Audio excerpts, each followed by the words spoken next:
tardes. El Buenas profesor tardes. Jaime Linares nos va a dar una entrevista acerca de la crisis económica. Y bueno, primero, para usted, ¿qué es una crisis económica? Una crisis, de acuerdo a los expertos en economía, nos dicen que es la interrupción abrupta del proceso de acumulación de capital. Es decir, es el momento en el cual las empresas empiezan a darse cuenta de que ya las ganancias empiezan a bajar. Entonces llega un momento en que a mayor producción no se traduce en mayores ventas. Empieza a haber dificultades para que la gente compre productos. ¿Por qué? Pues se vuelve un círculo vicioso. No hay ventas, no hay producción, no hay más empleos, y llega un momento en que hay menos personas asalariadas. Entonces una crisis se puede definir así escuetamente, como la interrupción de un proceso de acumulación de capital. Entonces la crisis tiene como origen, o sea, el origen de la crisis está en las empresas. Más bien digamos en la competencia. O sea, las empresas capitalistas compiten entre sí por costos, por ventas, por mercados. Entonces llega un momento dado en que, por ejemplo, hablando de empresas refresqueras, ¿no? La guerra de las colas, que es Coca-Cola, Pepsi-Cola, Bicola y demás. Estas empresas buscan a toda costa ganar mercado. ¿Cómo le hacen? Pues a través de reducir costos, reducir precios.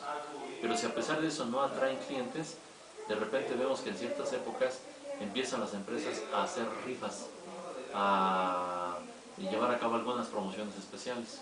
¿Con qué propósito? Con el propósito de desplazar a la competencia y ellos obtener una mayor ganancia, con mayor nivel de ventas. Entonces la crisis viene siendo un fenómeno provocado por la competencia de las empresas, que siempre en su afán de obtener mayores utilidades, llega un momento dado en que ellas mismas se van como bloqueando, ellas mismas se van quitando clientes, y llega un momento dado en que no crecen los clientes, crece la producción y de repente se les acumula muchas mercancías. Entonces hay mucha mercancía y poca gente que quiera comprar. Bueno, ¿y cuáles han sido las crisis económicas más significativas y cómo han afectado a nuestra economía moderna? Bueno, pues la más importante de los últimos 100 años pues es la famosa crisis de 1929-33. Esa crisis fue provocada básicamente por un problema de sobreproducción.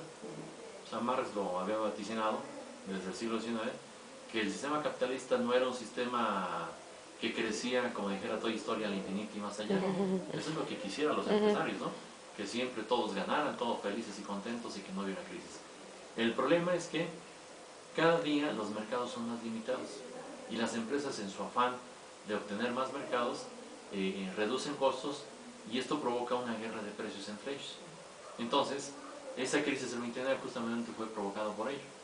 Los mercados eran limitados, la producción estaba creciendo, y entonces el problema fue de que hubo demasiada sobreproducción de mercancías y los clientes o las personas no tuvieron recursos para comprar.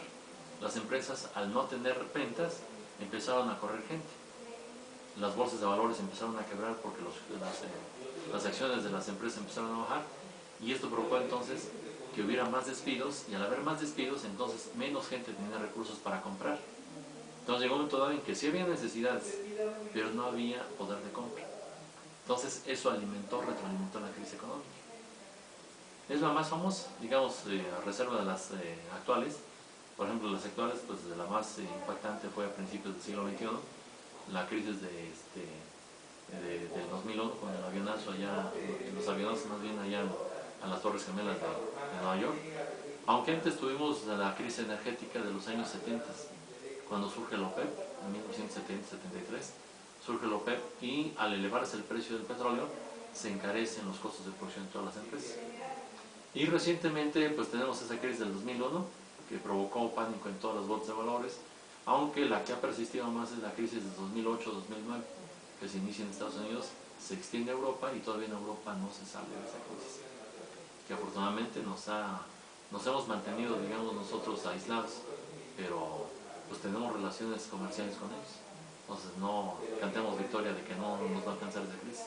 Tarde que temprano pues tiene que golpearnos, ¿no? Pero entonces, ¿México no está tan inmerso en esa crisis? O sea, hasta ahorita no le ha afectado tanto. No es que no esté inmerso, más bien no le ha repercutido tanto. Porque acuérdate que la mayor parte del comercio que tiene México con el extranjero es con Estados Unidos. México con Estados Unidos tiene alrededor de un 80-85% de su comercio exterior. Es decir, le compramos y le vendemos a Estados Unidos de cada 100 millones de dólares, le vendíamos 80, 85 millones a Estados Unidos. Entonces nomás comerciamos 15 millones con Europa, con Sudamérica, con Asia, eso es mínimo. Entonces realmente esas crisis de Europa, la crisis de Asia, la crisis de Sudamérica, nos golpea pero mínimo. Realmente la que nos golpea fuerte es la de Estados Unidos, porque repercuten directamente en la... nos dejan de comprar mercancías, y también en otro lado nuestros productos que nosotros queremos comprarles a ellos nos los encarecen. Entonces esto hace más difícil el comercio bilateral. Entonces más bien la crisis directa que nos llega es la de Estados Unidos, por aquello de que México, económicamente hablando, es un furgón de esa locomotora loca que es Estados Unidos, ¿no? Bueno, ¿y cómo afecta a los países desarrollados y cómo afecta a los países en el desarrollo? La crisis. Pues tienen impactos diferenciales, ¿no? A los países desarrollados, como ahorita estamos viendo el caso de Alemania, de Francia, de Italia, ya en Europa, le está afectando directamente porque, por ejemplo, si no hay inversiones suficientes, los inversionistas sobre todo retraen su producción. Entonces baja la inversión. ¿Por qué? Porque los inversionistas no tienen claro las ganancias o utilidades que van a obtener en un año. Entonces cuando no hay para ellos expectativas de buenas ganancias, retiran sus inversiones o las reducen. Al reducir o retirar sus inversiones, lo que provocan es que no haya producción o que se disminuya la producción. Al disminuir la producción, disminuyen las ventas. Y al disminuir las ventas, esto provoca que, por ejemplo, el gobierno no tenga recursos suficientes para poder reactivar la economía. Y el resultado final es que la economía se empobrece, crece el desempleo, crece la inflación, crece la devaluación, y entonces se necesita algo que sacuda a la economía del país para que otra vez vuelva a crecer. Bueno, ¿cuáles serían las estrategias que se necesitan para salir de una crisis económica? No es muy fácil, no es muy fácil. Déjame tomar ahorita, ¿no? Sí. De repente me voy secando la garganta. Hay diferentes recetas que no necesariamente los capitalistas siempre quieren invertir, quieren aplicar. Tenemos, por ejemplo, el caso de Keynes,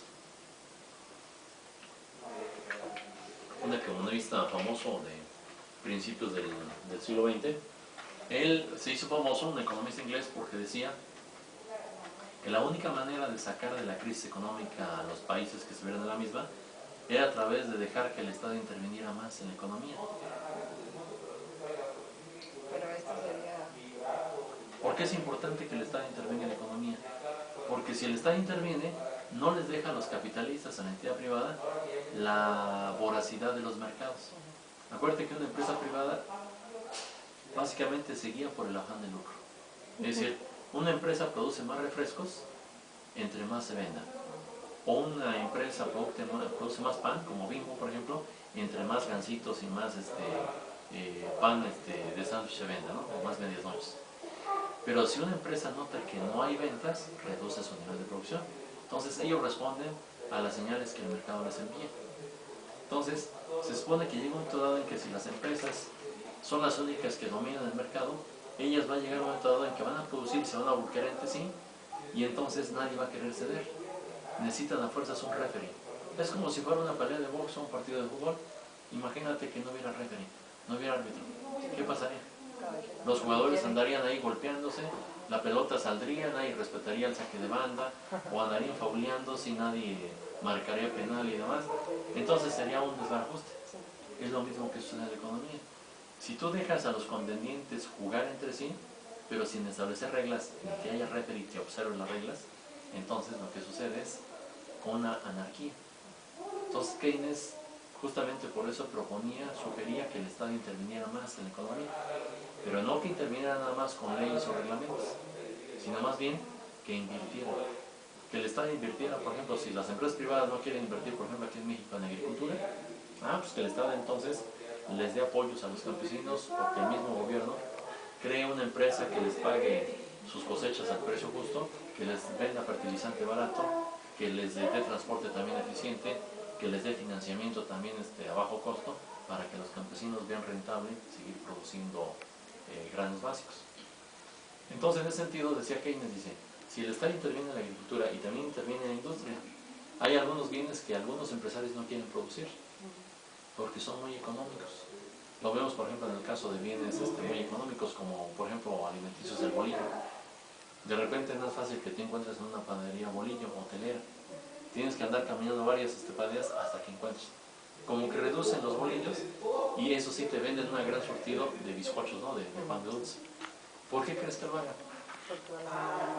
Porque vale más el bizcocho. O sea, si un pan de dulce te lo dan en 4 o 5 pesos, la ganancia puede ser de la mitad. Punto que a ellos les cueste 2 pesos la producción de una concha y que te la vendan en 5. Entonces de cada pieza le ganan 3 y realmente sus costos es de 2 pesos. En cambio un bolillo, que oficialmente debe estar en 1 peso o 50 centavos, ellos en realidad vienen teniendo costos casi igualitarios. Cuesta creo que 1.20, 1.30 el costo, y si te lo dan 1.50 apenas le ganan 20 o 30 centavos a cada bolillo. Entonces no se compara la utilidad por pieza de pan blanco con la utilidad de pan de dulce. Entonces, ¿qué les conviene más producir? Pan de dulce. Entonces, ahí es donde Keynes decía es importante que el Estado intervenga.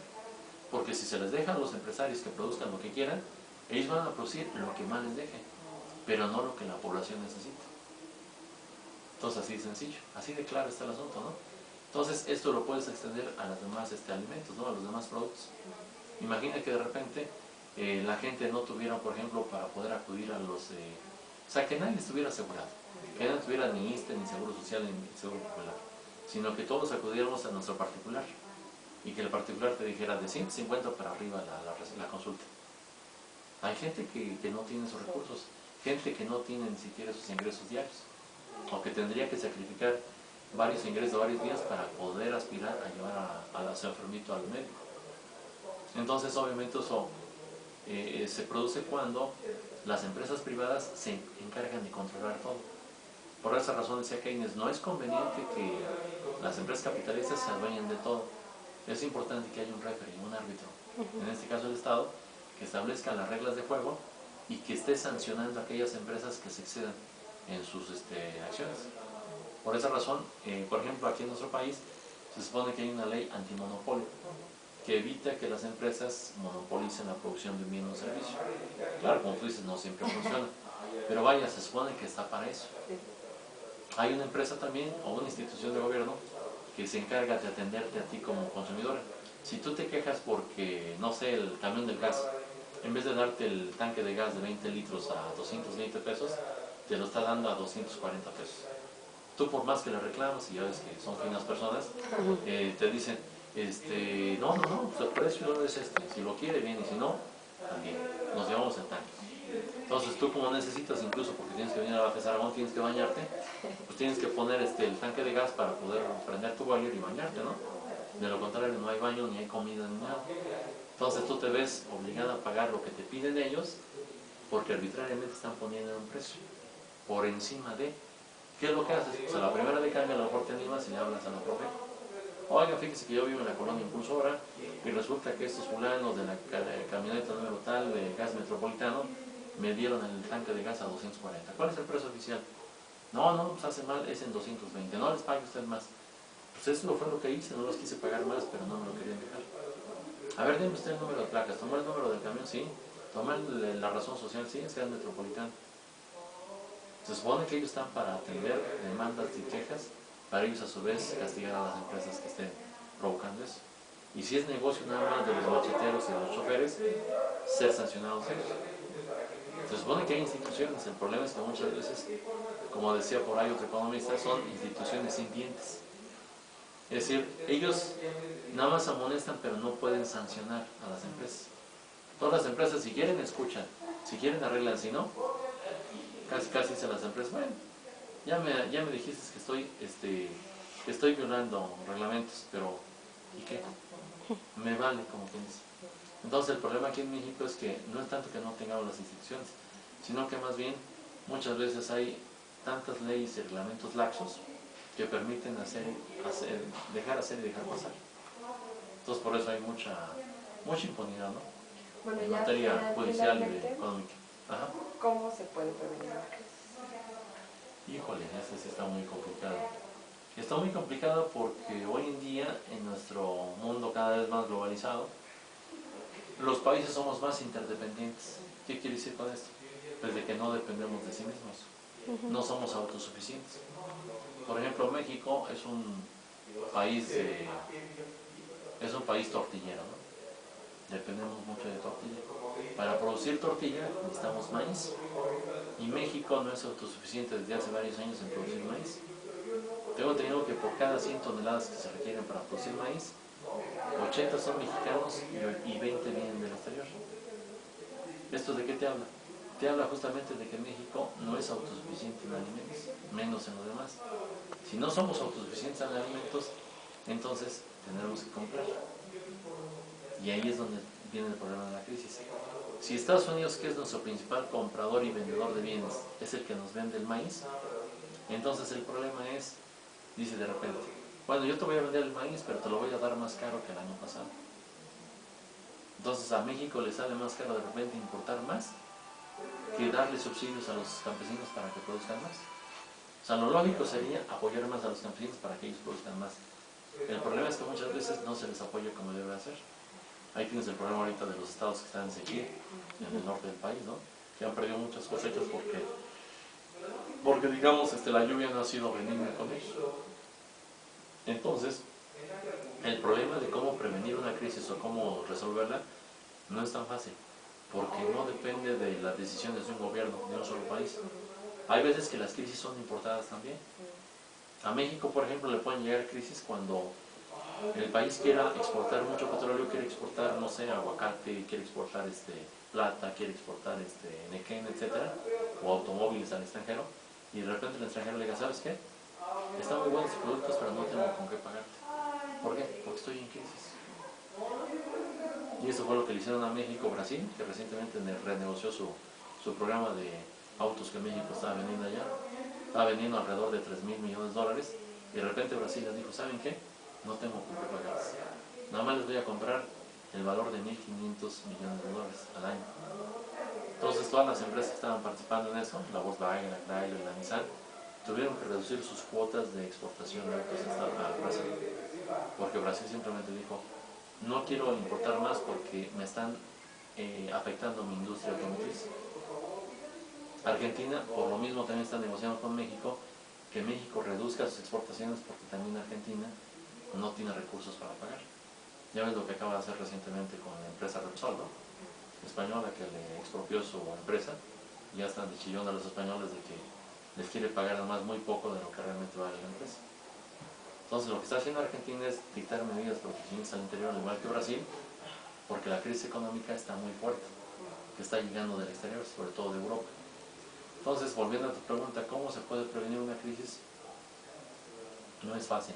No hay una forma. Se puede proteger, pero no se pueden evitar y menos se pueden resolver. Digamos que la crisis es algo inherente al sistema capitalista. Te decía hace rato, en el capitalismo, los capitalistas quisieran que todas las ganancias fueran al infinito y más allá, pero no se puede. No se puede porque lo que unas empresas ganan, otras las pierden. Te voy a poner un ejemplo muy sencillito aquí en Bosques de Aragón. Aquí en Bosques de Aragón tú puedes ver cómo se da la competencia feroz capitalista. Tú de repente has visto cómo hay muchas tiendas OXXO. En una encuesta que hicimos con los alumnos aquí de economía, una práctica que les dejé que fueran a entrevistar, a platicar, a aplicar encuestas con los dueños de las misceláneas de las esquinas. En todas las callecitas que hay misceláneas, que fueran a aplicar una encuesta. Preguntas muy sencillas. Preguntarles, oiga, ¿usted está de acuerdo en que haya tiendas OXXO aquí en la colonia? Obviamente nadie estuvo de acuerdo, de los dueños de las tiendas, Obviamente las amas de casa y demás dijeron, no, pues me da igual, pues la ventaja es de que está 24 horas abierta, entonces voy, le toco la ventanita y me abren y me atienden a medianoche, ¿no? El problema para las misceláneas es básicamente de que es una competencia desleal. La OXXO es una cadena de tiendas que viene de una empresa fuerte de Monterrey, que es la dueña de todas las grupos, es la dueña de Coca-Cola, es la dueña de la cervecería Cuauhtémoc y Moctezuma. Entonces tiene muchos recursos y por eso puede financiar la instalación de muchas tienditas OXXO, que les vienen a hacer competencia desleal a pequeñas tienditas que son el patrimonio de las familias. Recuerden que las tiendas misceláneas son micronegocios de carácter familiar. Entonces las señoras se quejaban, las que atendían las tiendas, porque decían, dice, antes yo vendía bien, las señoras venían aquí muchas veces a surtirse su despensa, dice, pero de que pusieron tiendas Oxxo, ahora lo único que vendo son refrescos, cigarros, chocolates, chicles y bien demás. Dice, pero ya despensa ya casi no la compran.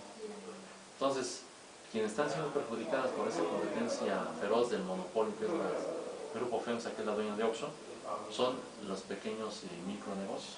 Entonces ahí ves cómo se da una competencia desigual entre negocios familiares contra grandes tiburones. Es como si pusieras un charalito a pelear contra un tiburón o una ballena. Pues hay mucha diferencia, ¿no? Tanto en colmillos, en cuanto a velocidad y tamaño del hocico de cada animal, pues no se compara. Entonces, eso es lo que vemos a nivel de la economía capitalista. Cómo las grandes economías desarrolladas, en un momento dado, van devorando, van penetrando en los países subdesarrollados hasta que les van quitando toda su economía. Aquí en nuestro país, por ejemplo, desde hace años, nuestro país ha perdido soberanía. Porque, por ejemplo, los bancos ya no son nacionales, salvo Banorte, por ejemplo, que es el único nacional. Desde hace años, Bancomer, Banamex, Serfín, el Grupo Vital, pasaron a poder del capital extranjero, porque el gobierno permitió, ante la presión del Fondo Monetario, que se les vendieran esos bancos. Igualmente el gobierno les vendió desde hace tiempo las aerolíneas, que ahorita pues Mexicana todavía no se resuelve su quiebra. Les vendió los astilleros también, les vendió las empresas siderúrgicas. Ferrocarriles también desapareció.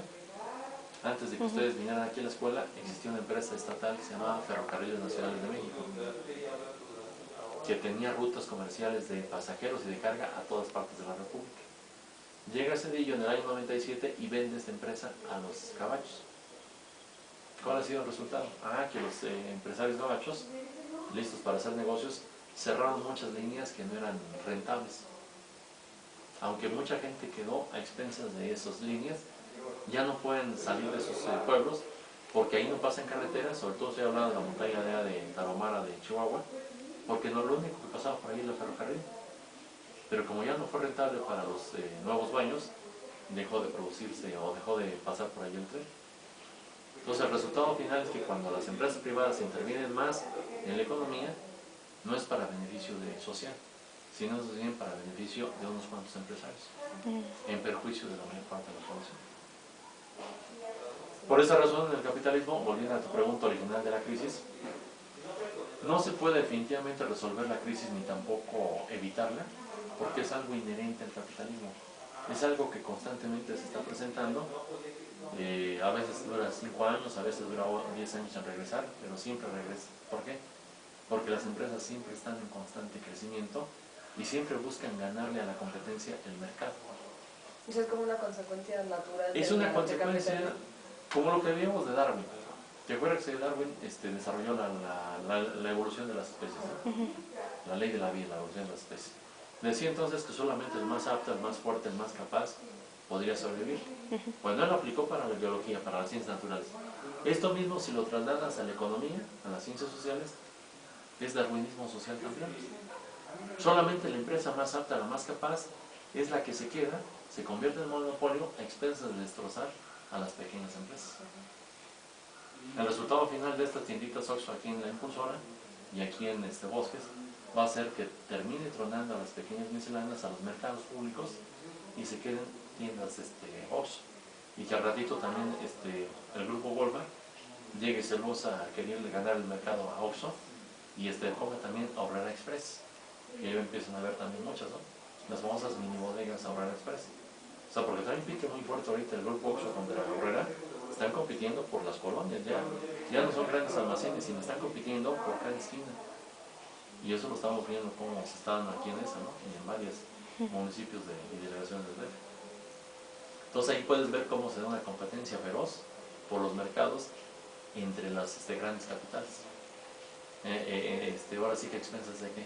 A expensas del desempleo de muchas familias que se quedan sin su fuente de sustento, y a expensas también de que dejen en bancarrota a muchos mercados públicos, a muchas tienditas, a muchas familias, ¿no? Y ellos sigan concentrando mucha producción, muchas ventas y sobre todo mucho monopolio, mucho poder monopólico.